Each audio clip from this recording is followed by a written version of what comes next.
మనం ఈరోజు ధనాల్టీలో ఉన్నాము. సో ఈరోజు మీకు ఒక మంచి వ్యూ చూపించబోతున్నాను. Let's start. చూడండి, ఇదే నేను ఈరోజు చూపించే వ్యూ. ఇది వచ్చేసి ధనాల్టీలో ఉంది. ఇది మేము తీసుకున్న హోటల్ వ్యూ. చూడండి ఎంత బాగున్నాయి అంటే, జస్ట్ అర్లీ మార్నింగ్ క్యాప్చర్ చేస్తున్నాను. ఈ మేఘాలు, పచ్చని వాతావరణం చూడండి ఎంత ఆహ్లాదకరంగా ఉంది. జస్ట్ నేను డోర్ ఓపెన్ చేస్తున్నాను. చూడండి, ఒక్కసారిగా ఈ అందాలను చూస్తుంటే మనల్ని మనమే మైమరిచిపోయేంతలా ఉన్నాయి.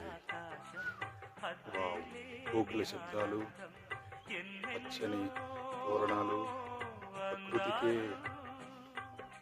ప్రకృతి మనకు ఆహ్వానం పలుకుతుంది. ఇంత మంచి వాతావరణంలో మనం జీవిస్తున్నామంటే మనకెంత అదృష్టం కలిగి ఉండాలి. That's it.